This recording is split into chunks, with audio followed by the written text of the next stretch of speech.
नमस्कार व्यूअर्स, मैं हूं अमीश देवगन और आप देख रहे हैं देश की सबसे चर्चित प्राइम टाइम की सबसे लोकप्रिय डिबेट आर पार। 23 जून ये तारीख याद कर लीजिए। 23 जून यानी आज से करीब 3 दिन बाद पटना में विपक्ष की एक बहुत बड़ी बैठक होने वाली है, जिसका एजेंडा है मोदी हटाओ लेकिन किसको लाओ। लेकिन इसी पटना में ठीक 48 साल पहले 24 जून को ऐतिहासिक घटना हुई थी। तब लोकनायक जयप्रकाश नारायण की लीडरशिप में समूचा विपक्ष इंदिरा गांधी यानी कांग्रेस के खिलाफ मोर्चा बनाकर खड़ा हो गया था। लेकिन मुद्दे भी कई सारे थे।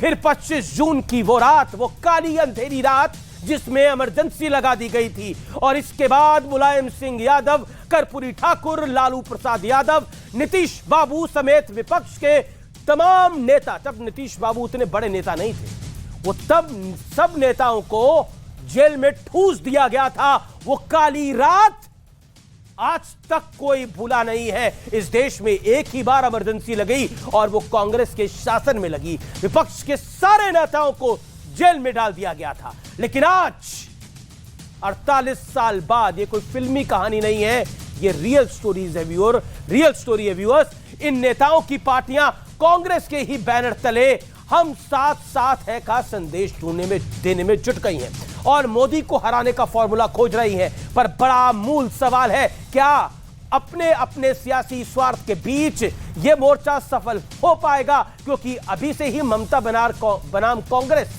बनाम अखिलेश और केजरीवाल बनाम कांग्रेस की टक्कर शुरू हो गई है। और इन सब के बीच प्रधानमंत्री मोदी का ऐतिहासिक यूएस दौरा भी शुरू हो चुका है। आज इन दो बड़े मुद्दों पर होगी देश की सबसे बड़ी पॉलिटिकल बहस, मोदी का मेगा शो बनाम विपक्ष का पावर शो।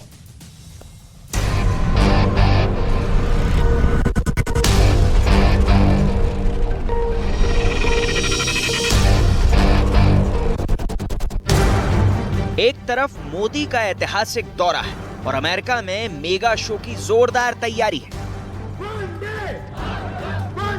तो दूसरी ओर पटना में विपक्ष अपना पावर शो यानी ताकत दिखाने की तैयारी में है। लेकिन 23 जून को होने वाली विपक्षी बैठक से पहले ताजा अपडेट देख लीजिए। चर्चा थी अध्यादेश के मुद्दे पर कांग्रेस केजरीवाल के साथ नहीं, इसलिए बैठक में मुद्दा नहीं आएगा। लेकिन केजरीवाल अलग ही ताल ठोक रहे हैं और कांग्रेस उन्हें कोस रही है।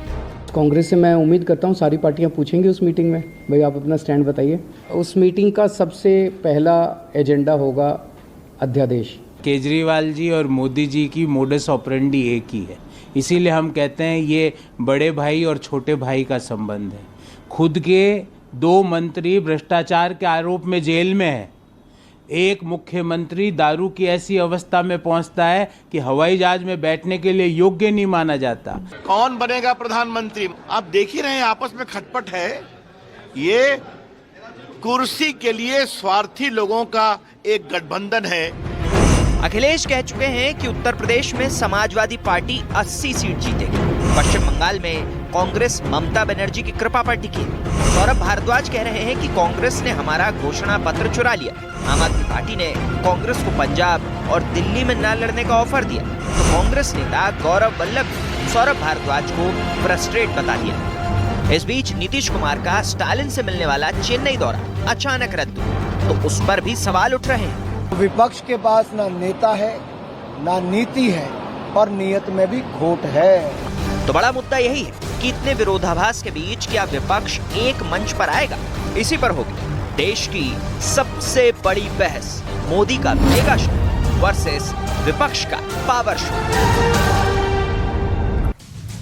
और अब वक्त है आर पार के सुप्रसिद्ध विश्लेषण का। गठबंधन में कांग्रेस की संभावित हैसियत का विश्लेषण देखिए। ममता बनर्जी कहेंगी कि पश्चिम बंगाल छोड़ दो, केजरीवाल कहेंगे दिल्ली और पंजाब छोड़ दो, अखिलेश कहेंगे उत्तर प्रदेश छोड़ दो, और तो और नीतीश तेजस्वी कहेंगे कि बिहार का पूरा बिहार छोड़ दो। एनसीपी और उद्धव ठाकरे चाहेंगे कि तुम महाराष्ट्र छोड़ दो।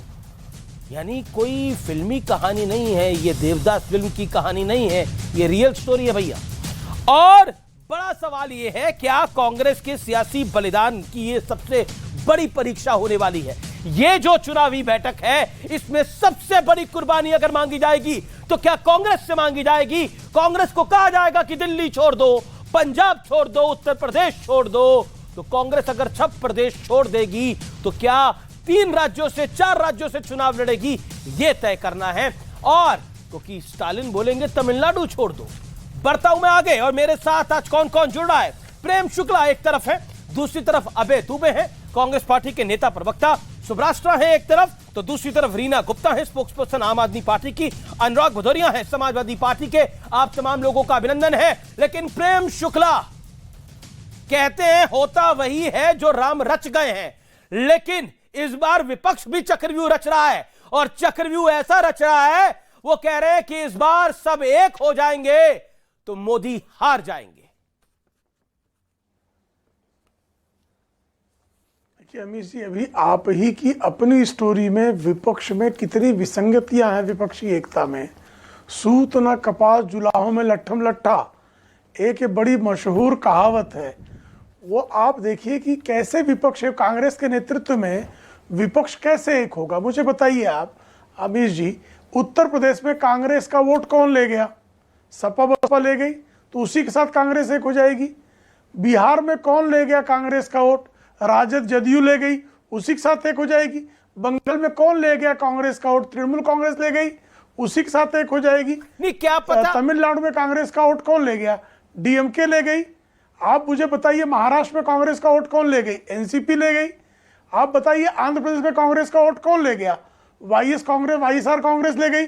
तो जिन लोगों ने कांग्रेस के वोट बैंक पर पिछले कुछ दशकों में कब्जा कर लिया, आज कांग्रेस अगर उन्हीं के पास याचना की मुद्रा में खड़ी है और उस पर भी आप देख रहे हैं अगर कांग्रेस कुर्बानी की मुद्रा में खड़ी ना, मैं इसको पलट देता हूं। मैं आपके एनालिसिस को पलट देता हूं। याचना है, नहीं, मैं आपके एनालिसिस को पलट देता हूं। वो आपके अनुसार याचना है। मैं कह रहा हूं अगर कांग्रेस कुर्बानी के, अगर अभय दुबे कुर्बानी देने को तैयार है तो फिर आपको क्या दिक्कत है? वो हो सकता है दिल्ली पंजाब छोड़ दे, हो सकता है उत्तर प्रदेश छोड़ दे, वो कहे कि सत्ता से बीजेपी बेदखल हो जाए, हम सब छोड़ने को तैयार है। तो फिर कुर्बानी अगर कांग्रेस देने को तैयार है तो आपको क्या दिक्कत है? हम कहां मना कर रहे हैं उनको?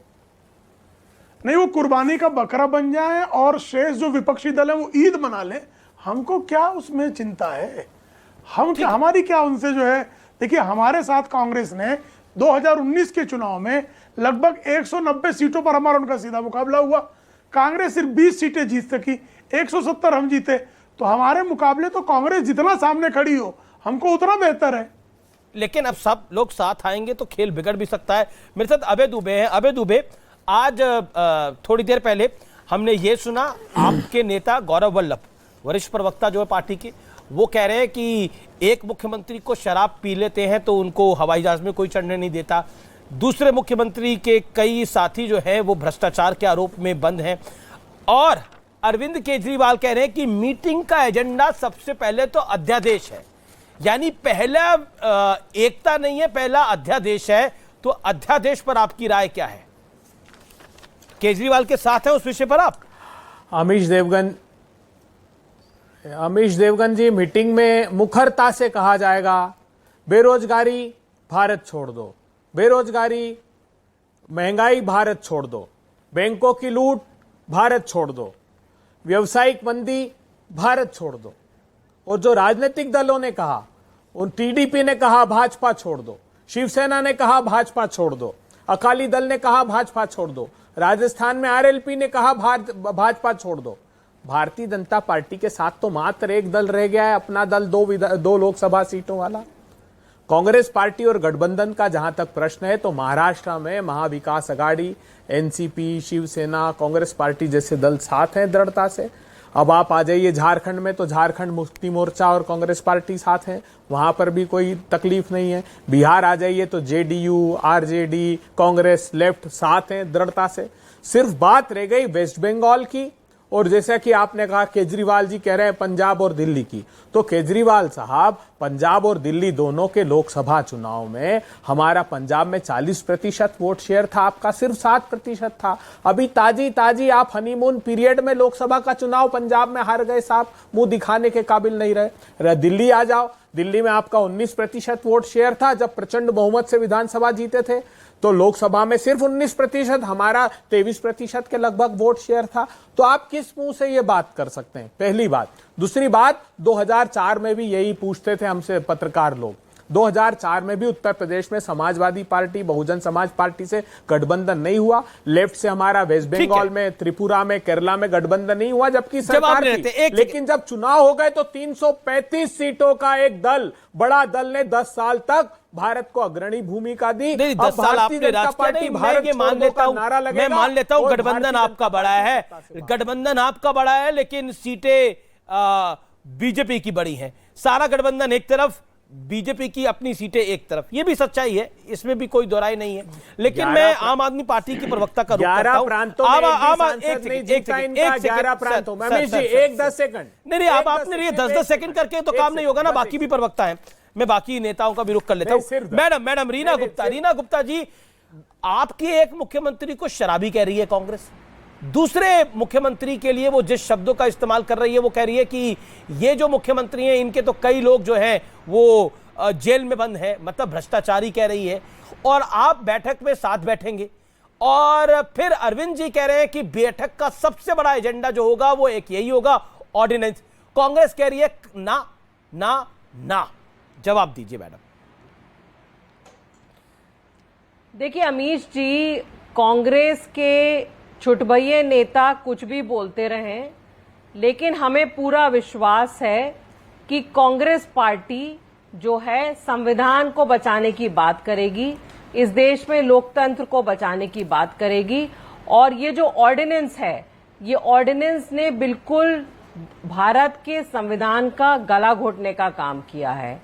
और विपक्षी यूनिटी की आप लोग बात करते रहते हैं, विपक्ष तो साथ में है ही, बाकी देश के 140 करोड़ लोग, रोजगार के जो मारे हुए लोग हैं, जो युवा लोग हैं, जो गृहिणी हैं, जो किसान हैं, वो सारे लोग एकजुट हो गए हैं और सब लोग मिलके सिर्फ एक नारा दे रहे हैं कि भारतीय जनता पार्टी को निकाल के बाहर फेंकना पड़ेगा, तभी हम देश को बचा सकते हैं। आपने कांग्रेस के नेताओं के लिए एक शब्द का इस्तेमाल किया कि छुटभइया नेता। एक नेता अजय माकन है जो फॉर्मर मिनिस्टर हैं, दिल्ली असेंबली के स्पीकर रह चुके हैं और कई बार के सांसद रह चुके हैं। एक गौरव वल्लभ है, कांग्रेस पार्टी के मुख्य प्रवक्ताओं में से एक है। आपको लगता है ये सब लोग छुटभइया हैं? संदीप दीक्षित है जो 2-3 बार के सांसद रह चुके हैं, ये सब लोग छुटभइया हैं? गौरव वल्लभ की बात तो आज की मैंने चलाई, ये सब छुटभइया हैं?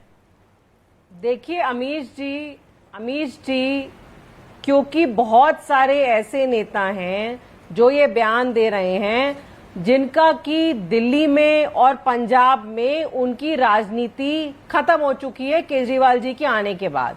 तो कांग्रेस की खत्म हुई है ना? लोग ऐसे बयान दे रहे हैं, लेकिन मुझे अभी भी पूरा विश्वास है कि कांग्रेस के जो सीनियर लीडरशिप है वो देश के संविधान में, देश के लोकतंत्र में उनका पूरा भरोसा है। ये बड़ा पॉइंट है जो है जी। ये छोटे मोटे स्टेट्स, अमित जी मुझे बोलने दीजिए प्लीज, कंप्लीट करने दीजिए। ये छोटा मोटा एक स्टेट की राजनीति नहीं है, ये उससे बहुत ऊपर उठ के देश को बचाने की, संविधान को बचाने की बात हो रही है। ये अच्छा पॉइंट आपने बोला, ये अच्छा पॉइंट बोला। अबे भाई आप राष्ट्रीय पार्टी हैं, आप छोटे मोटे स्टेट को छोड़ दीजिए। पंजाब छोटा स्टेट है, दिल्ली छोटा स्टेट है, छोड़ दीजिए। उत्तर प्रदेश मान लेते हो बड़ा स्टेट है, वो भी छोड़ दीजिए इन स्टेट को। आप देश की राजनीति करिए, आप देश की पॉलिटिक्स करिए। मतलब ये कुल मिलाकर कहा जा रहा है कि पहली, दूसरी, तीसरी, चौथी, पांचवी पास मत करिए, सीधा छठी में आ जाइए। तैयार है इसके लिए? विडंबना देखिए कि इनके राजनीतिक दल में कोई बड़ा है नहीं, सारे ही छुटभइये हैं। जो टॉप टू बॉटम बयान देते हैं सब छुटभइये हैं और छुटभइयों जैसे ही बयान देते हैं। ये बात सही है, कांग्रेस पार्टी ने हमेशा संविधान में आस्था रखी है और जो भी कांग्रेस पार्टी निर्णय लेती है वो प्रजातंत्र को बचाने का लेती है, प्रजातंत्र के समर्थन में दृढ़ता से खड़े होकर लेती है। लेकिन कांग्रेस पार्टी की शरण में आने से पहले केजरीवाल साहब को क्षमा मांगना चाहिए। इन्होंने ही तो दुष्प्रचार कांग्रेस पार्टी के खिलाफ किया था। आज तक कोई प्रमाण उसके नहीं मिले, एक केस के नहीं मिले। आप देखिए, कोर्ट ने कहा कि 7 साल तक प्रतीक्षा करते रहे 2G के केस में, कोई एक एविडेंस लेकर नहीं आया और एक्विटल हुआ सब में। तो इनको क्षमा मांगनी चाहिए। हाँ, कांग्रेस पार्टी हमेशा प्रजातंत्र के समर्थन में खड़ी रहती है, ये बात हम दृढ़ता से कहते हैं। लेकिन आज बड़ी लड़ाई है जो भारतीय जनता पार्टी ठीक है, जवाब ले लेते हैं, जवाब ले लेते हैं। रीना गुप्ता जवाब, रीना गुप्ता जवाब। 27 आपके टॉप टू बॉटम सभी नेता छुड़भइये हैं, लूट मची हुई है, उसके खिलाफ दृढ़ता से लड़ा। ठीक है अमीश जी ये शो आपने कांग्रेस बनाम आम आदमी पार्टी में कन्वर्ट कर दिया है क्या? लेकिन मैं जवाब देती हूं। देखिए, जो भी जनता के पास जनता के मुद्दों को हल करेगा, जो बढ़िया गवर्नेंस मॉडल देगा, जनता उसको चुनेगी। दिल्ली और पंजाब में दोनों जगह हमने कांग्रेस को मात दी है, और वो इसी वजह से दी है क्योंकि हमने काम की राजनीति करी। और आज हम ये कह रहे हैं कि जो देश को संविधान की बचाने की लड़ाई है, उसमें हम सबको अपने स्टेट्स की छोटी पॉलिटिक्स से ऊपर उठ के तो आप ये एडवाइस जो कांग्रेस को दे रहे हैं, मैडम रीना जी जो आप एडवाइस कांग्रेस को दे रहे हैं, अगर कांग्रेस आपको ये एडवाइस दे, ठीक है आपको देश की राजनीति करनी है तो आप दिल्ली छोड़ दीजिए, दिल्ली में कांग्रेस को चुनाव लड़ने दीजिए। बताइए, आप तैयार हो जाएंगे? मैं सवाल पूछ रहा हूं आपसे। नहीं, हम दिल्ली क्यों छोड़ दें? दिल्ली की जनता ने हमको तो फिर चुना है, कांग्रेस को दिल्ली छोड़ दें, जनता ने हमको चुना फिर है, दिल्ली कांग्रेस को छोड़ दें, पंजाब क्यों छोड़ दें कांग्रेस? लेकिन अमीश भाई इस समय डिबेट क्या हो रहा है? अमीश जी, डिबेट इस समय ये हो रहा है कि भारतीय जनता पार्टी से देश के 140 करोड़ लोग परेशान हैं, क्योंकि पिछले 9 साल में भुखमरी, बेरोजगारी। नहीं, ये बात आपकी, इस बात को मैं एक सेकंड लेकिन जो मैंने सवाल पूछा, मैंने मैडम रीना जी मैं अभी विषय पे आ रहा हूं। देखिए, विपक्षी एकता पर इससे सार्थक बहस कुछ नहीं हो सकती कि हम इत्मीनान से बात कर रहे हैं। मैंने बड़ा सरल सवाल पूछा, आप कह रहे हैं, सब कह रहे हैं कि कांग्रेस तो देवदास बन जाए। माफ करिए, मैं एक फिल्म को कोट कर रहा हूं, क्योंकि उसमें बोलता है कि चुन्नी बाबू ये छोड़ दो, चुन्नी बाबू वो छोड़ दो, कोई कहता है महाराष्ट्र छोड़ दो, कोई कहता है उत्तर प्रदेश छोड़ दो, कोई कहता है दिल्ली छोड़ दो, कोई कहता है पंजाब छोड़ दो। तो कांग्रेस सब छोड़ दे, लेकिन कांग्रेस के लिए कोई कुछ नहीं छोड़ेगा। तो फिर ये नेशनल पॉलिटिक्स किस बात की करेंगे? दिल्ली ये नहीं लड़ेंगे, आंध्र ये नहीं लड़ेंगे, पंजाब ये नहीं लड़ेंगे, बिहार में सबसे कम सीटों पे ये लड़ेंगे, 2-4 सीटें जकात के तौर पर पूरा गठबंधन दे देता है।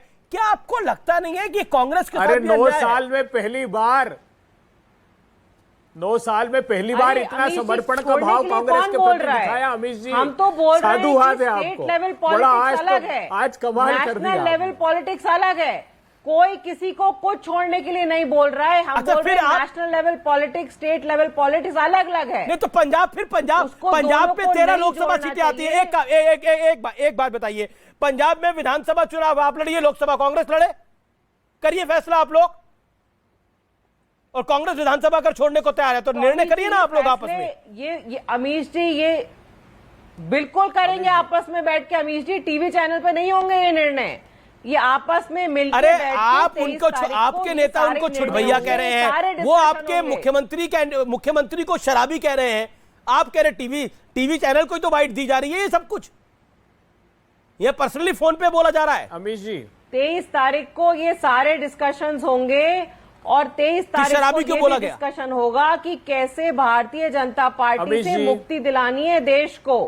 पूरा देश परेशान है, ओके, देश परेशान है। एक सेकंड, मेरे साथ शुभराष्ट्र है, अनुराग भदौरिया बड़े फिल्मी है, और इन्होंने देवदास फिल्म देखी होगी, इनको डायलॉग याद भी आ गया, मुस्कुरा भी रहे थे। अनुराग बाबू वो देवदास फिल्म देखी है ना? किसी ने बोला पारो को छोड़ दो, किसी ने बोला ये घर छोड़ दो, मैंने सब कुछ छोड़ दिया। लेकिन कांग्रेस से तो आप लोग इतनी बड़ी कुर्बानी मांग रहे हो कि सब कुछ छोड़ दे। कांग्रेस नेशनल लेवल पॉलिटिक्स करे, सारे प्रदेश छोड़ के नेशनल पॉलिटिक्स करे। मतलब कांग्रेस पार्टी 25 सीटों के साथ, 40 सीटों के साथ नेशनल लेवल पॉलिटिक्स करे। अरविंद केजरीवाल जी अपनी राजनीति करेंगे, अखिलेश बाबू अपनी करेंगे, तेजस्वी बाबू अपनी राजनीति करेंगे। मतलब आपने कांग्रेस को बना क्या दिया है? अच्छी बात,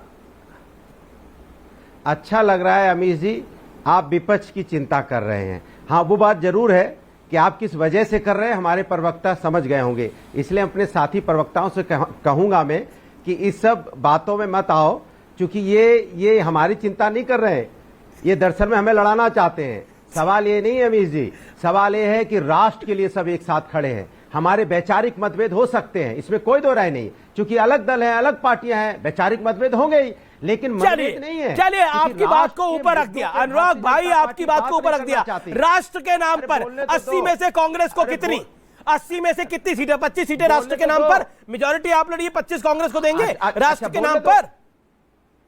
अच्छा बोल राष्ट्र के नाम। अमीज भाई आप तो मेरे मित्र, क्यों परेशान हो रहे हैं? बोलने दीजिए ना। मैं तो बोलने नहीं दे रहा हूं, थोड़ी देर बोलने दीजिए। हाँ। देखिए ये टीवी डिबेट पे हम नहीं बता सकते, लेकिन ये तय है कि विपक्ष एक साथ नजर आएगा। हो सकता है, हमने बार बार बोला, हो सकता है कि चीजों में आप 80 में 80 यहां पे उत्तर प्रदेश में बीजेपी हारेगी, ये तय है, ये तय मानिए। कैसे हारेगी ये तो मैं टीवी डिबेट में नहीं बताऊंगा, बिल्कुल। ये तो 23 तारीख को मैंने देखा है, आपस में आपको प्रत्यक्ष को प्रमाण की जरूरत क्या? मैंने देखा है 2019 के अंदर, 2018 के अंदर आप यही कहते थे, बहन जी, बुआ जी और भतीजा एक साथ आए हैं। देखिए 80 में से बीजेपी को 1-2 मिल जाए तो बड़ी बात है, लेकिन जब 2019 का नतीजा आया 11 बजे के बाद आप नहीं दिखे थे। ये बात सच है ना? अब सुन तो लीजिए, 2019 के चुनाव का नतीजा जब आया तो 11 बजे के बाद आप नहीं दिखे थे मुझे। क्या है, आप बोलने नहीं दोगे? अब आप तब कांग्रेस आपको कहती रही 2019 के अंदर कि हमको भी 15 सीटें दे दो, 5 दे दो, 10 दे दो, लेकिन आपने एक को नहीं दी, एक को सीट नहीं दी कांग्रेस को।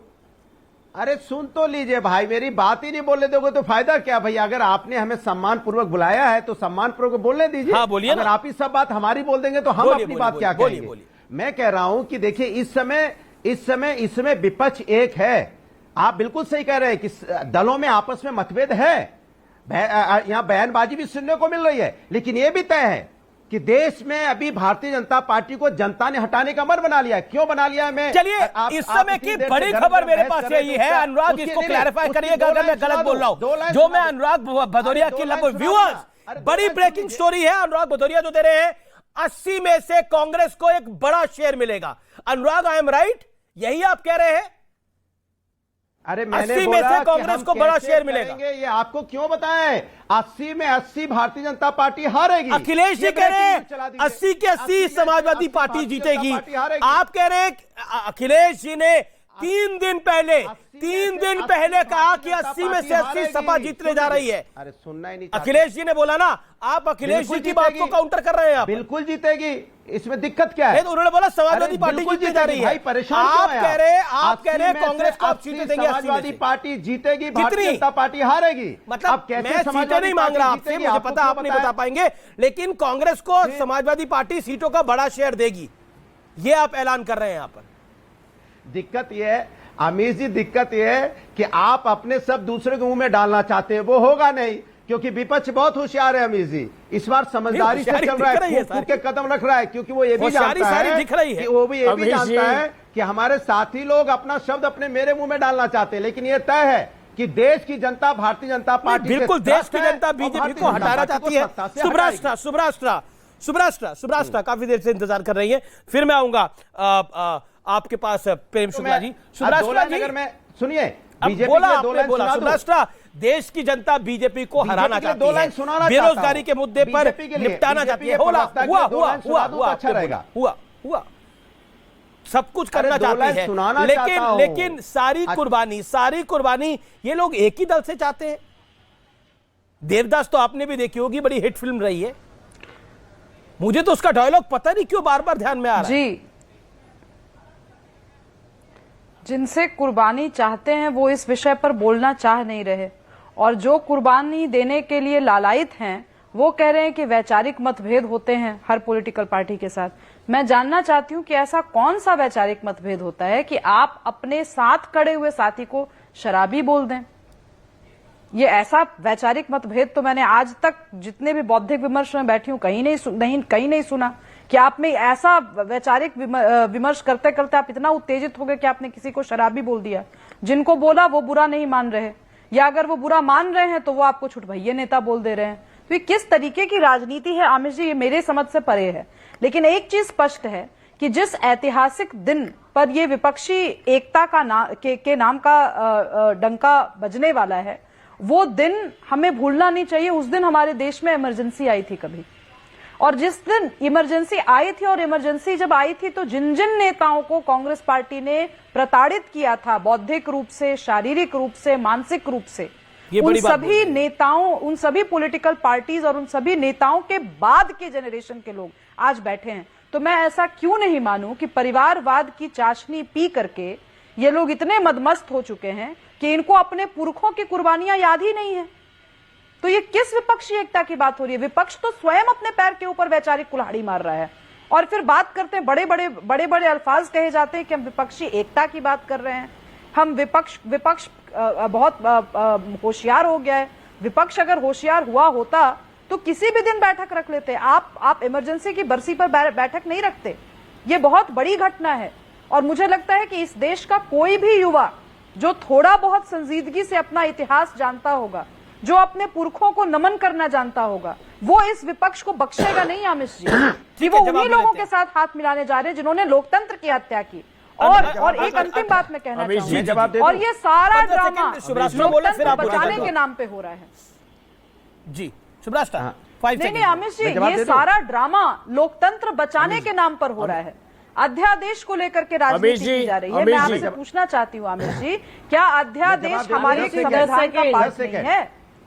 क्या अभी तो मैंने सवाल पूछे नहीं है तो आप जवाब क्या दीजिएगा? मुझे बोल तो लेने दीजिए। आप जब बोल रहे थे मैं कुछ नहीं बोल रही थी। सवाल तो अमीर जी जितने नेतागण यहाँ बोले मैं चुपचाप सुन रही थी। अब आप भी सवाल पूछने लगेंगे, सब सवाल आप लोग बोल रहे हैं तो मैं कुछ नहीं कह रही थी। अनुराग जी, आप बदतमीजी क्यों करते हैं? आप सीमाएं क्यों लांघते हैं? पूछो तो फिर अमीर जी किस लिए बैठे हैं भाई? अब मैं बोल लूं कुछ? आप जनता से रूबरू होना बंद कर दीजिए ना। आप लोग भाषण देना जानते हैं, केवल आप लोग भाषण देना ही जानते हैं और आपका भाषण हम जैसे लोग सुनते हैं, उसके बाद प्रतिक्रिया देते हैं। तो भी आप क्यों बोलने दें? आपको इतने दिन तो आपको उत्तर प्रदेश में बोलने दिया, क्या मिला हमें? लॉ एंड ऑर्डर चरमरा गई। थोड़ा पेशेंस रखिए, नेता है ना, पेशेंस रखिए, जनता की आवाज सुनने का मादा रखिए, और नहीं अगर सुन सकते तो प्रवक्ता पद से रिजाइन कीजिए, कोई और काम कीजिए। ओके, अनुराग अजीब स्थिति है। आप लोग बोलते हैं, अनुराग कुछ कहना चाह रहे हैं। अनुराग मैं बोल लूं? बोलिए।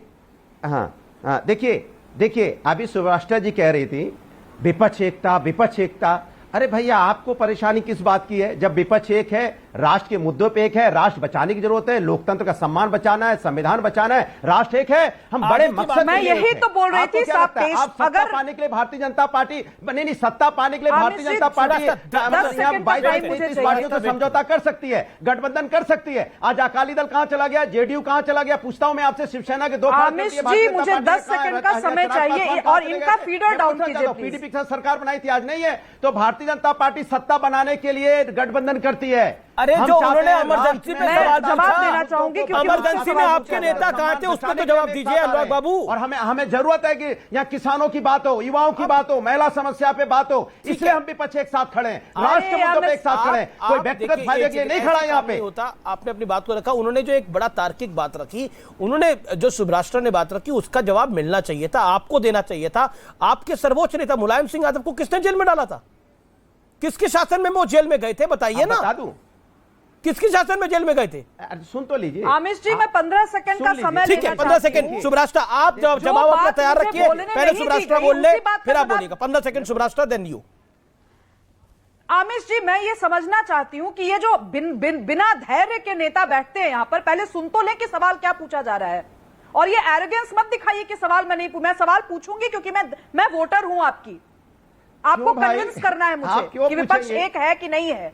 और दूसरी चीज, क्यों नहीं कीजिएगा कन्विंस? की तरफ से बात बोलेंगे, फिर कहेंगे जवाब मैं करने बैठे होंगे ना। और आप तो बीजेपी मैं बीजेपी की तरफ से क्या बात बोल रही हूँ भाई साहब? इमरजेंसी की बात करना, बीजेपी की बात करना है। तो आप विपक्ष की मुलायम सिंह यादव को जब डाला गया था जेल में तो वो बीजेपी के थे। हमारी भी बात कीजिए। अजीब स्थिति है। अभी मैंने बोला कि लोकतंत्र बचाने, या अमित जी ये बदतमीज नेता है और ऐसे गुंडों के साथ में बात नहीं कर सकती।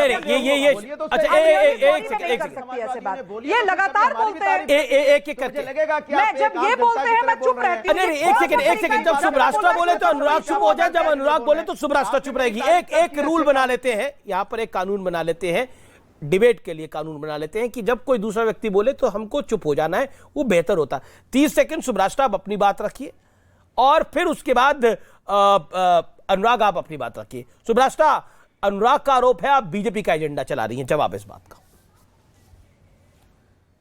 मैं किसी का भी एजेंडा चला रही हूं नहीं चला रही हूं, देश की जनता तय करेगी। हालांकि मुझे देश की जनता के प्रति भी जवाबदेही नहीं है क्योंकि मैं नेता नहीं हूं, लेकिन मैं तार्किक बात मैंने पूछी कि आखिर ये जो नेता थे जिनको इमरजेंसी में कांग्रेस पार्टी ने जेल में बंद किया, वो आज कांग्रेस के साथ क्यों है? इसका जवाब में लोकतंत्र की दुहाई देते हैं। वही पॉइंट पे मैं कह रही थी कि लोकतंत्र की दुहाई देने के लिए इमरजेंसी जैसा ऐतिहासिक दिन आपने क्यों चुना? इसका जवाब किसी के पास है नहीं। ये इंपॉर्टेंट पॉइंट है, ये आपका लॉजिकल पॉइंट है। मैं जवाब ले लेता हूं।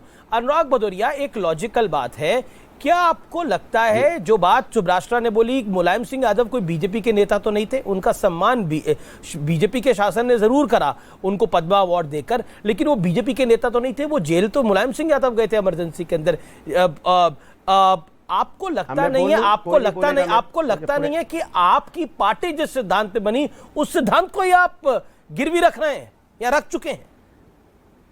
हाँ, अब मैं बोलूं, मैं कृपया बीच मत टोकिएगा। देखिए, मैंने बोला मेरे वैचारिक मतभेद हैं, हर दल के हो सकते हैं, लेकिन जब मैं देखता हूं कि रोड पे हमारी मेडल जीती हुई बेटियां घसीटी जाती हैं तो दिल में चोट होती है। जब मैं पलट के देखता हूं किसान धरने पे बैठा है एक साल तक, तब तो ये धूप में, यहां पे ठंड में ठिठुरता हुआ किसान बैठा है, किसानों की मौत और अधिकार मांग रहा है, तो दिल कचोटता है। जब मैं देखता हूं युवा दर दर भटक रहा है रोजगार के लिए तो दिल कचोटता है। जब मैं देखता हूं कि देश की हालत कैसी हो गई है, जो इन्होंने वादे किए थे वादे पूरे नहीं हुआ, महंगाई से कमर टूटी है लोगों की, तो दिल कचोटता है। कोविड में लोग किस तरह से भटके हैं कि एक ऑक्सीजन का सिलेंडर मिल जाए, मेरे घर की बच्चों की या किसी की जान बच जाए, तब दिल कचोटता है। जब हिंदुस्तान में जो वादा किया गया था, जिस तरह का वादा दिए गए थे कि हम आएंगे यहाँ पे रोजगार देंगे, हम आएंगे यहाँ पे फिर शिक्षा होगी, यहाँ पे आएंगे यहाँ पे मुफ्त इलाज होगा, व्यवस्थाएं होंगी, किसान को यहाँ 2 करोड़ किसान की इनकम दुगनी होगी, ये जो वादे दिए गए थे कि यहाँ रुपया फूल के कुप्पा हो जाएगा, जो डॉलर के मुकाबले पतला बताया जाता था, तो हम क्या करें? हम जनता के लिए साथ आए हैं, जनता हम परेशान है, किसान परेशान, वो परेशानी देखी जाती। आपका दिल काफी कचोट रहा है, आपका काफी दिल कचोट रहा है, देश के युवाओं को मौका नहीं मिल पा रहा। आपकी पार्टी में आप कितने युवाओं को मौका दे रहे हैं, इस पर भी सवाल पूछा जाएगा, लेकिन रुपया फूल के गुप्पा क्यों नहीं हो रहा, इसका जवाब ढूंढना बड़ा मुश्किल हो जाएगा। ब्रेक के बाद जानने की कोशिश करेंगे। देख रहे हैं आप आर पार।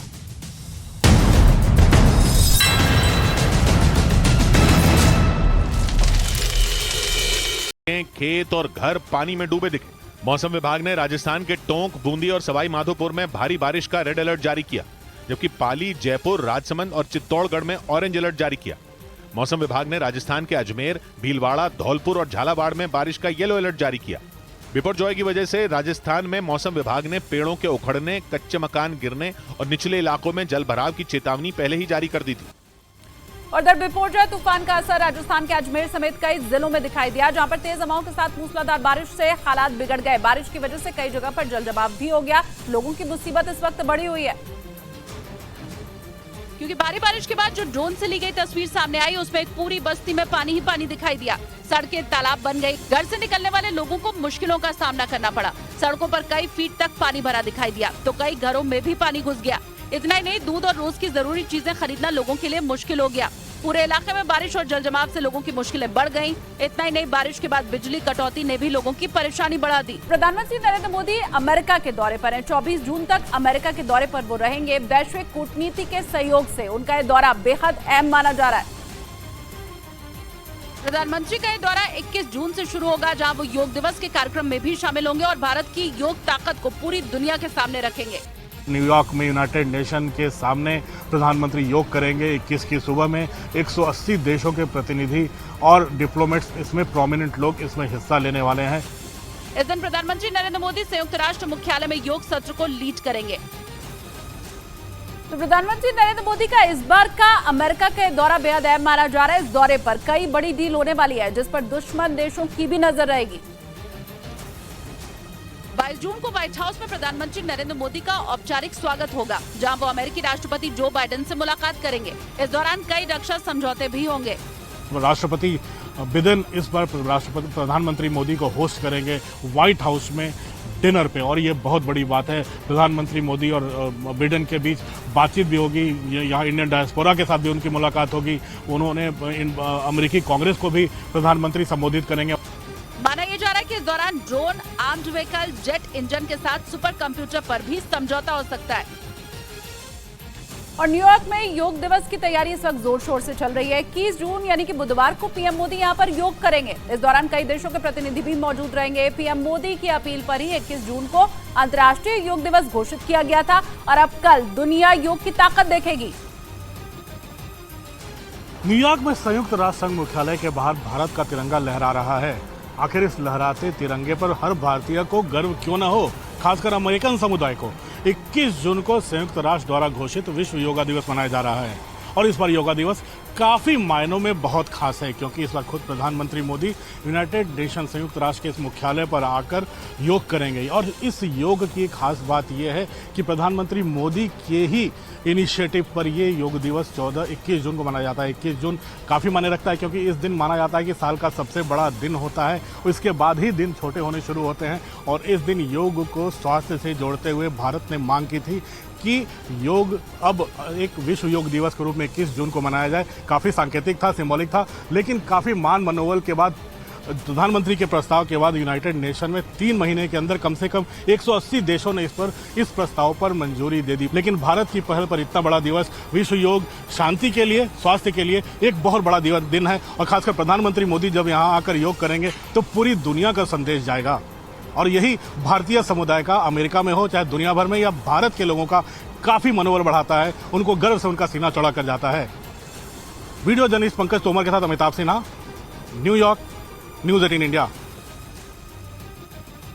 और प्रधानमंत्री नरेंद्र मोदी के अमेरिका दौरे से बाहर आने वाले भारतीय बेहद उत्साहित हैं। लोगों का यह कहना है कि पीएम मोदी के नेतृत्व में देश का मान सम्मान बढ़ा है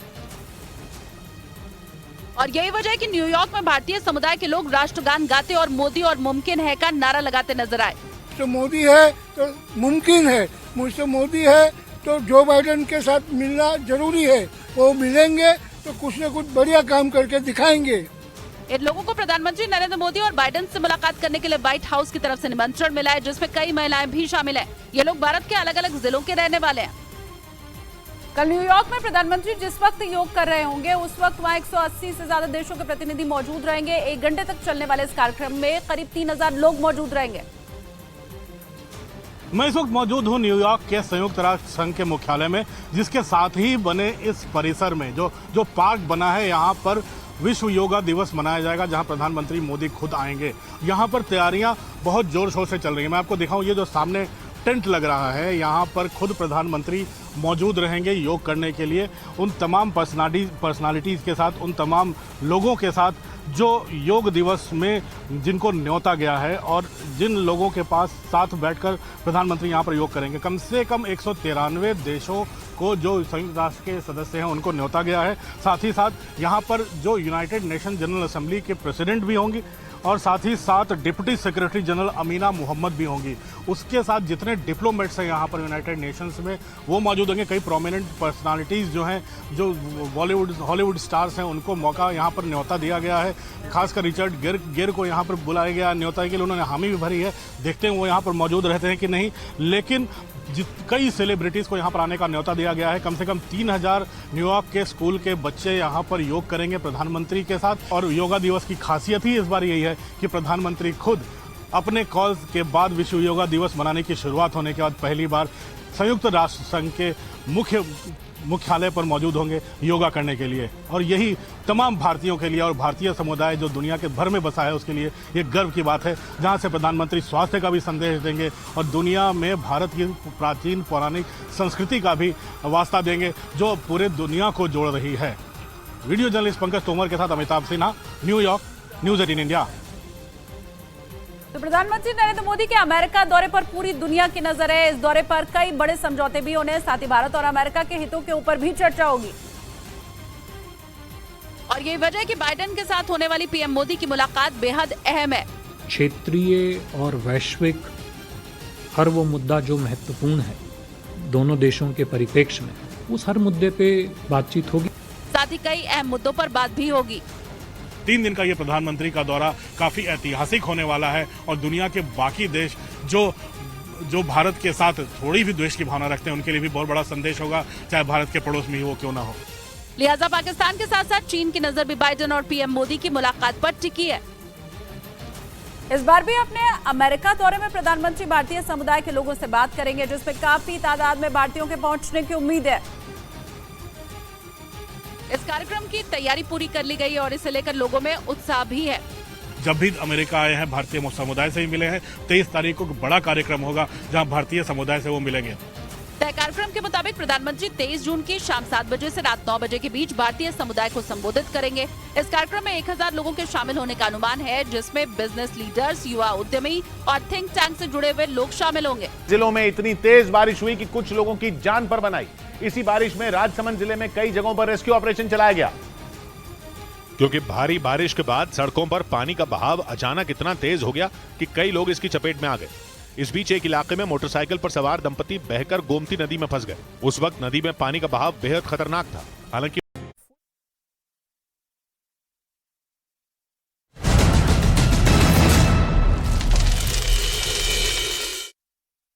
और इस समय हमारे साथ बातचीत करने के लिए एक्सक्लूसिवली जुड़ रहे हैं केंद्रीय मंत्री हरदीप सिंह पुरी। पुरी साहब, अभिनंदन है आपका न्यूज 18 पर। मेरा सवाल बहुत महत्वपूर्ण है और ये पहला सवाल यही है कि एक तरफ प्रधानमंत्री मोदी अमेरिका के दौरे पर हैं और विपक्ष यहां पर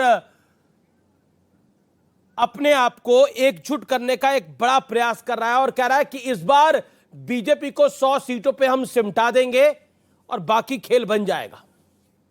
पहले तो मैं आपका धन्यवाद करना चाहता हूं। आपने मुझे अपने इस प्रोग्राम में के साथ जोड़ा। जो माननीय प्रधानमंत्री जी की अमेरिका की ये जर्नी है, ये सिर्फ ऐतिहासिक नहीं है, but it is also a visit which will qualitatively alter the nature of India US relations और ऑल्सो जो जियोपॉलिटिकल सिचुएशन है उस पे भी इसका असर पड़ता है। आप माने ना माने कि इस बार आपको कोई चुनौती मिलेगी नहीं मिलेगी, विपक्ष की एकता कमजोर कदम है, लेकिन विपक्ष आपसे 2 कदम आगे है। और वो 2 कदम आगे इसलिए क्योंकि वो कह रहा है कि जब बीजेपी देश से मुक्त हो जाएगी तब हम प्रधानमंत्री कैंडिडेट भी चुन लेंगे। यानी लब्बो लबाब जो हम कहते हैं, एक है दिल्ली की भाषा के अंदर, वो ये है कि पहले मोदी को निपटा लो फिर आपस में निपट लेंगे हम लोग। तो बेसिकली अभी उनका मन ये है कि पहले मोदी से निपट लें, आपस में बाद में निपटा जाएगा और सब बीजेपी बाहर हो जाए और फिर हम सेटल कर लेंगे। तो सीएम पीएम कौन बनना है, बाकी सब कुछ मुझे थोड़ी सी माफ कीजिए। नहीं, मुझे लगता है ज्यादातर उनको चिंता यही है कि पीएम कौन बनेगा। अभी जो मौजूदा लाइनअप है उसमें नीतीश बाबू भी हैं, उसमें ममता जी भी हैं, उसमें कई और बड़े बड़े नेता हैं। पहले वो आपस में फैसला कर लें, क्योंकि उनके आपस में फैसला नहीं हो रहा तो वो कह रहे हैं कि पहले हम भारतीय जनता पार्टी को हरा लें। पुरी साहब, ये तो मानना पड़ेगा, काउंटर सवाल है, ये तो मानना पड़ेगा कि विपक्ष की एकता की जो पहली कड़ी थी, यानी नीतीश कुमार ने उस कड़ी को तो पूरा कर लिया है। 23 तारीख को अब ऑल पार्टी मीटिंग होने तो जा रही है, यानी पहला इंटेंशन तो क्लियर दिखाई दे रहा है कि ऑल पार्टी मीटिंग तो हो जाएगी। अब केजरीवाल कुछ बोले, कांग्रेस कुछ बोले, लेकिन मीटिंग तो हो रही है। एक छत के नीचे ये बैठेंगे। गृह मंत्री कौन बनेगा, वित्त मंत्री कौन बनेगा, पेट्रोलियम मंत्री कौन बनेगा, वो बात भी तय करेंगे ये लोग।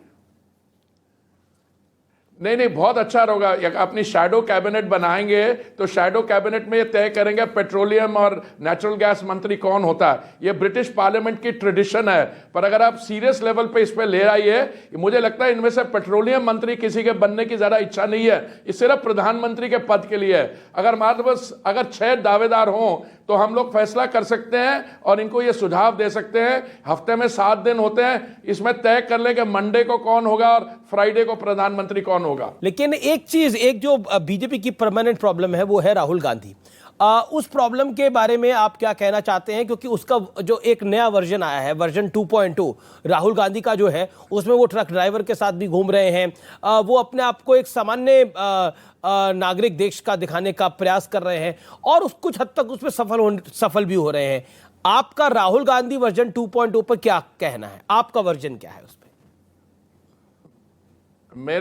मुझे ये क्लियर नहीं हूं कि राहुल गांधी वर्जन 2.0 को हमें सीरियसली लेना चाहिए या इसकी एंटरटेनमेंट वैल्यू को वेलकम करना चाहिए। अब वो किसी ट्रक में चलना चाहें और ट्रक को एयर कंडीशनड हो, या वो किसी ट्रेलर में चलें जो जिसमें 5 स्टार हो, उसमें मुझे कोई प्रॉब्लम नहीं है। वो बाद में पता लगा वो ट्रक ड्राइवर भी कांग्रेस पार्टी का कार्यकर्ता है। जी, वो बाद में निकल आया, लेकिन फिर भी मतलब ये जो वर्जन है, ये वर्जन जो है, ये आपको लग कैसा रहा है? क्या आपको लगता है कि अब राहुल गांधी एक मैच्योर पॉलिटिशियन है और अब वो टक्कर दे पाएंगे? क्योंकि काफी सारे लेख लिखे गए इसी बीच राहुल गांधी में कि अब राहुल गांधी तैयार हैं मोदी के सामने। देखिए, एंटरटेनमेंट वैल्यू पे तो मुझे कोई शक नहीं है।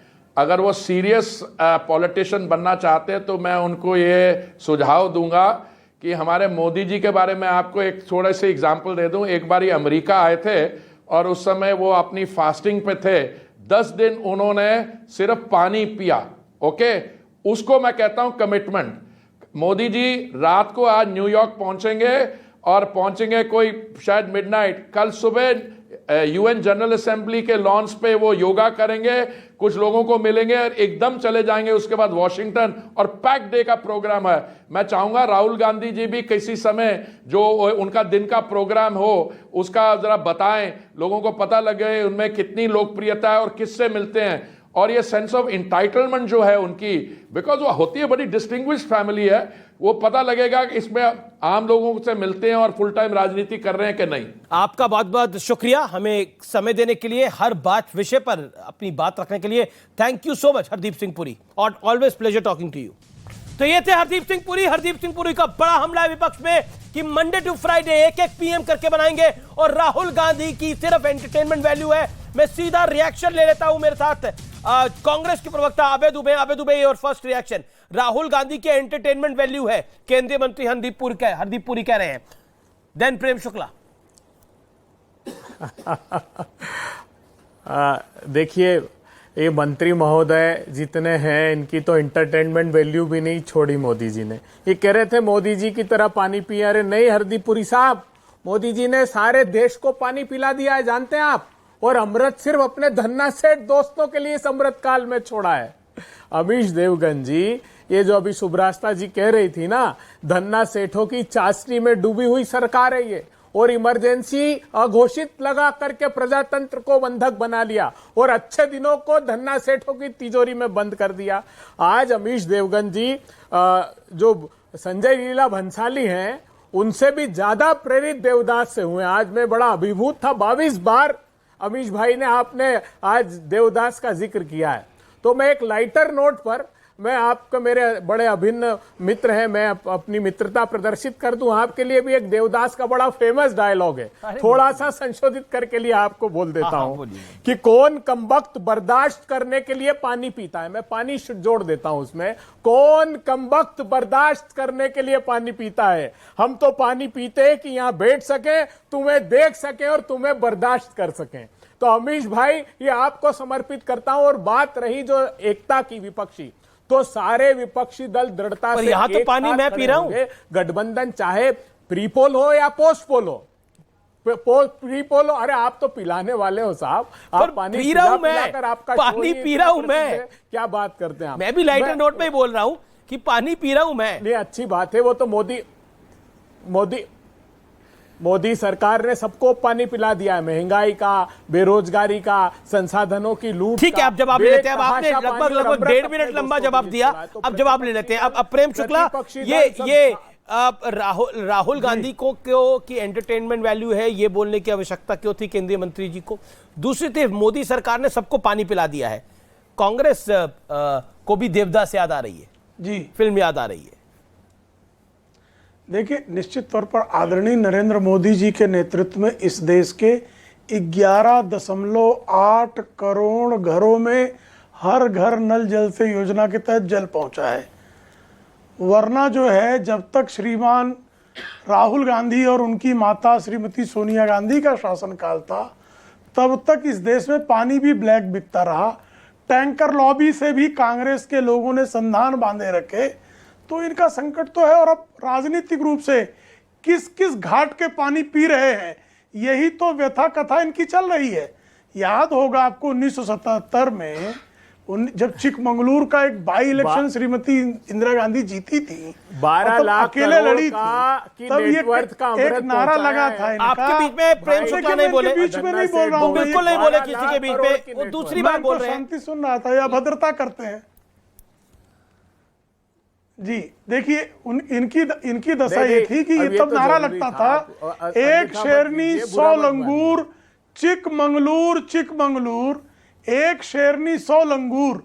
अब ये 100 लंगूरों के साथ जो है सत्ता का अंगूर खाने के चक्कर में कैसे जुटे हुए हैं। देखिए आप, ये मैंने कहा ना, ये नीतीश कुमार जी का क्या राय हुआ करती थी श्रीमती इंदिरा गांधी और उनके आपातकाल के संदर्भ में। उनके गुरु तो जिनका नाम लेकर जो है जयप्रकाश नारायण जी और कर्पूरी ठाकुर जी का नाम लेकर जिन लोगों ने राजनीति प्रारंभ की, वो किस तरह से आज कांग्रेस के खूंटे में बंधने के लिए बेताब हैं।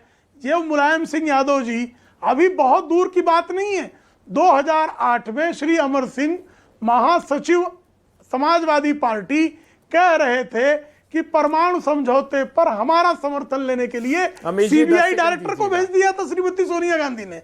ये सबके सामने है। और याद होगा 2006 में कैसे रायबरेली से उपचुनाव लड़ने की मजबूरी श्रीमती सोनिया गांधी की इसलिए आई थी कि लाभ के पद पर बैठे होने के कारण जैसे ही उन्होंने जया बच्चन की राज्यसभा की सदस्यता ली, वैसे ही श्रीमती सोनिया गांधी की रायबरेली की लोकसभा की सदस्यता समाजवादी पार्टी ने ले ली और श्रीमती सोनिया गांधी को रायबरेली से उपचुनाव लड़ना पड़ा था। इस तथ्य को हर कोई जानता है कि श्रीमती सोनिया गांधी जब 1999 में प्रधानमंत्री पद का दावा लेकर गई थी, तो यही मुलायम सिंह यादव जी थे जो उनकी उस दावे की हवा निकाल दी थी उन्होंने। इस सत्य को भी सब जान रहे हैं। और अभी जो समाजवादी पार्टी बातें कर रही थी कि हमारे बहुत सारे जो हैं वो भारतीय जनता पार्टी के अलायंस चले गए, भाई आप समाजवादी पार्टी के बताइए ना। मुलायम सिंह जी पहले चंद्रशेखर जी के अलायंस में आए, उनको छोड़ दिया, बसपा के अलायंस में आए, सुश्री मायावती जी का जो है चीर हरण करने तक का कुकर्म हुआ, कांग्रेस के अलायंस में आए, वो टूट गया। बुआ दो लौंडों का दो युवकों का जोड़ा, दो लड़कों का जोड़ा, सॉरी 2 लड़कों का जोड़ा जो है वो भी टूट गया। फिर बुआ बबुआ का जोड़ा टूट गया। फिर अभी राजभर उनको छोड़ के भागे चले जा रहे हैं। तो साहब एक प्रदेश में आपकी उपस्थिति है, वहां भी संशोधित कर लिया आपने। आप कोई पार्टनर आपके साथ टिकता नहीं। और आज भी भारतीय जनता पार्टी के साथ अनुराग गुदरिया जवाब मुख्यमंत्री है। मैं आऊंगा रीना जी आपके पास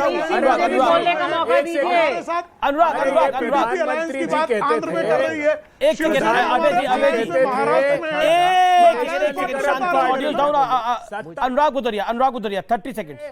मैं बोलूं, मुझे वाकई बहुत अच्छा लगा, हमारे साथी प्रवक्ता ने शब्दों को तुरंत वापस ले लिया। ये अच्छी बात होती है और मैं इसके लिए आपको बधाई देता हूं शुक्ला जी। दूसरी बात, बहुत आज मूवी की बात हो रही है, तो एक पिक्चर राजनीति भी आई तो उसका भी डायलॉग मुझे याद है, इसलिए उसका डायलॉग को मैंने संशोधित कर दिया कि 2024 में भारतीय जनता पार्टी को देश की जनता वोट के माध्यम से करारा जवाब देगी। लेकिन जिसने ये डायलॉग बोला था वो चुनाव हार गया था। करारा जवाब मिलेगा। लेकिन जिसने ये डायलॉग बोला था मनोज वाजपेयी, वो चुनाव हार गया था उस फिल्म में। अरे डायलॉग किसने, मेरी बात सुन लीजिए, डायलॉग किसने बोला, कौन हारा अलग चीज है, बात डायलॉग की फिल्म की बात करी तो मैंने फिल्म की बात कर दी। चलिए बातें बड़ी फिल्मी हो रही है। सुब्राष्ट्रा करारा जवाब मिलेगा, करारा जवाब मिलेगा। ओके सुब्राष्ट्रा 30 सेकंड, देन रीना गुप्ता।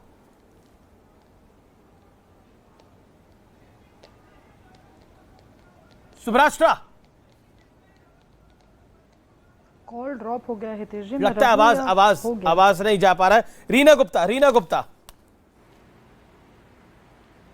देखिए अमीश जी, भारतीय जनता पार्टी हम लोगों के गठबंधन पे सवाल पूछ रही है। जब भारतीय जनता पार्टी ने पीडीपी के साथ और महबूबा मुफ्ती के साथ जाके गले मिले थे, तब इनकी देशभक्ति और इनकी देशभक्ति कहां चली गई थी? आप, ये ऐसी पार्टी है जो सत्ता के लिए और पैसे के लिए कुछ भी कर सकती है। राम मंदिर तक में जिसने घोटाला किया, महाकाल में जिसने घोटाला किया, और अभी पता चला है कि केदारनाथ में इन्होंने घोटाला किया है। केदारनाथ में वहां पे सोने की चादर लगनी थी, पीतल की चादर लगवाई है। नहीं, कभी भी ऐसा नहीं था, क्योंकि केदारनाथ में खुद होकर आया हूं, मैंने ग्राउंड जीरो की रिपोर्ट करी है। बिल्कुल कतई ऐसा नहीं है। केदारनाथ जी में जो चादर लगी है वो वैसी है, वो पीतल और सोने की मिक्स चादर है, वो सबको पता है, पहले से ही ऐसा था वहां पर। लेकिन जवाब ले लेता हूं, दोबारा भेजिए किसी को। प्रेम शुक्ला आप पूछिए महाकाल की मूर्तियां। ठीक है, आपने उनका जवाब मांगा है, वो देंगे। पर कौन बात कर रहा है? Okay, Prem Shukla 10 second. घोटाले पर कौन? हम देखिए हम पर तो आरोप लगाने के बाद केजरीवाल जी नाक रगड़कर अरुण जेटली जी, नितिन गडकरी जी से माफी मांग चुके हैं। और भ्रष्टाचार पे वो लोग बात कर रहे हैं जिनका जेल मंत्री जेल में बैठकर रेपिस्ट को थेरेपिस्ट बताने का कुकर्म करता है, जिनका मंत्री पाठशाला खोलने के नाम पे मधुशाला खोलता है और मधुशाला में घोटाला करके जेल पहुंच जाता है, जिनका मुख्यमंत्री कहता मैं तो जो है 2 BHK के मकान में रहूंगा और शीला दीक्षित जी के एसी के बारे में प्रश्न उठाता है, वो 45 करोड़ के शीश महल में रहता है और स्वयं जेल के दरवाजे पर खड़ा होता है। तो जिस पार्टी को भ्रष्टाचार में आकंठ डूबे हुए पूरे देश ने देखा है, रीना गुप्ता लोकपाल की बात करते करते आए थे और आज लोकपाल की बात करना जो है विस्मृत कर गए हैं, ऐसे श्रीमान केजरीवाल को क्या ये देश भली बात पहचानता नहीं है? नाक रगड़ के फिर माफी मांगेंगे। Okay, सुब्रास्टा 10 second. सुब्रास्टा का आवाज खोलिए, सुब्रास्टा की आवाज खोलिए, ऑल ऑडियोज डाउन। सुब्रास्टा 10 सेकंड। जी अमित जी, मैं तो यही देखती हूँ हर रोज टेलीविजन डिबेट में विपक्षी एकता के नाम पर विपक्ष आपस में उलझता है और जब उनसे कड़े सवाल पूछे जाते हैं तो वो ये कहकर मुकर जाते हैं कि हम अपनी रणनीति टेलीविजन स्टूडियो में डिस्कस नहीं करेंगे। तो आपकी रणनीति आप डिस्कस नहीं करेंगे, आप अपना एजेंडा क्लियर नहीं करेंगे, आप जिस एजेंडे को लेकर चलने की बात कोशिश करेंगे कि हमें बताएं, उस एजेंडे की पोल खुल जाएगी। तो ऐसे सिचुएशन में एक सामान्य वोटर के सामने क्या विकल्प बचता? बड़ी बात है ये। लेकिन और अब बात कर लेते हैं प्रधानमंत्री मोदी के अमेरिकी दौरे से जुड़ी हुई और उसके कुछ इंटरेस्टिंग फैक्ट्स की। प्रधानमंत्री मोदी 21 से 24 जून तक अमेरिका के दौरे पर रहेंगे। सबसे पहले मैं आपको इस दौरे के कुछ की हाइलाइट्स बता देता हूं, जैसे क्रिकेट में बताए जाते हैं। प्रधानमंत्री मोदी पहली बार अमेरिका की स्टेट विजिट पर है। 22 जून को अमेरिकन प्रेसिडेंट जो बाइडेन प्रधानमंत्री के सम्मान में स्टेट डिनर को होस्ट करेंगे। यह बहुत महत्वपूर्ण है। प्रधानमंत्री मोदी से पहले 1963 में पूर्व राष्ट्रपति सर्वपल्ली राधाकृष्णन और 2009 में पूर्व प्रधानमंत्री डॉक्टर मनमोहन सिंह अमेरिका के स्टेट विजिट कर चुके हैं। प्रधानमंत्री मोदी पहले भारतीय राष्ट्राध्यक्ष हैं जो दूसरी बार अमेरिकी संसद को संबोधित करेंगे। इससे पहले 1949 में पंडित नेहरू, 1985 में राजीव गांधी, 1994 में 1994 में नरसिम्हा राव, 2000 में अटल बिहारी वाजपेयी, 2005 में डॉक्टर मनमोहन सिंह एक बार अमेरिकी संसद को संबोधित कर चुके हैं। सबसे गर्व करने वाला फैक्ट यह है कि प्रधानमंत्री मोदी से पहले पूर्व ब्रिटिश पीएम विंस्टन चर्चिल 1941, 1943, 1952 में 3 बार अमेरिकी संसद को संबोधित कर चुके हैं, जबकि दक्षिण अफ्रीका के महान नेता नेल्सन मंडेला 1990 और 1994 में ऐसा कर चुके हैं। इसके अलावा इजराइल के प्रधानमंत्री बेंजामिन नेतन्याहू 3 बार और रूस यूक्रेन के युद्ध के बीच यूक्रेन के राष्ट्रपति जेलेंस्की 2 बार अमेरिकी संसद को संबोधित कर चुके हैं। यानी 140 करोड़ भारतीयों के प्रतिनिधि बनकर विंस्टन चर्चिल, नेल्सन मंडेला के बराबर खड़े हो गए हैं।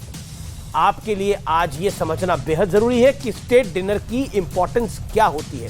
राजकीय भोज एक तरह का एक बड़ा सम्मान है जो एक ताकतवर राष्ट्राध्यक्ष दूसरे ताकतवर राष्ट्राध्यक्ष के सम्मान में आयोजित करता है, ताकि दोनों देशों के बीच संबंध और ज्यादा मजबूत हो सके। लेकिन दूसरी ओर भारत में अलग ही तरह की पॉलिटिक्स हो रही है, सियासी खिचड़ी पकाने की कोशिश हो रही है। 2024 में मोदी को सत्ता से हटाने के लिए विपक्षी दल एकजुट होने का फॉर्मूला तलाश रहे हैं, वो भी इमरजेंसी के दिन से एक दिन पहले। मोदी के खिलाफ विपक्ष अपनी पार्टियों की विचारधारा से भी एक बड़ा कॉम्प्रोमाइज करने को तैयार हो गया है। एक दूसरे को पानी पी पी कर कोसने वाले आम आदमी पार्टी और कांग्रेस इस बैठक में शामिल होंगे। वहीं कांग्रेस पर जमकर हमला करने वाली ममता बनर्जी भी बैठक में आएंगी। अखिलेश यादव पहले ही यूपी में सभी 80 सीटें जीतने की हुंकार भर चुके हैं, यानी समाजवादी पार्टी के, लेकिन विपक्ष की बैठक का वो भी हिस्सा बनेंगे। एक होता है बेमेल गठबंधन और एक होता है पोल सपाट, यानी धरती के दो अलग अलग ध्रुव। विपक्षी दलों की मौजूदा यारी फिलहाल कुछ ऐसी ही नजर आ रही है। इस बैठक से कुछ नतीजा निकलेगा या फिर ये फोटो ऑफ बनकर ही रह जाएगा, ये तो आने वाले कुछ महीने तय करेंगे। लेकिन अभी एक बात तो साफ है कि पीएम मोदी को आज दुनिया लेजेंड्स की कैटेगरी में रख रही है। देश में भी उनके खिलाफ कोई अपने बूते चुनाव लड़ने और जीतने की शायद सोचता भी नहीं है। इसलिए महागठबंधन की कोशिशें हो रही हैं, लेकिन बड़ा सवाल यह है कि क्या विचारधारा के साथ कॉम्प्रोमाइज करने वाली थ्योरी जनता का हजम हो पाएगी। इस पे जरूर आप सोचिएगा, जरूर विश्लेषण करिएगा। फिलहाल आर पार को यही समाप्त करते हैं। उम्मीद है आपको कार्यक्रम पसंद आया होगा। नमस्कार।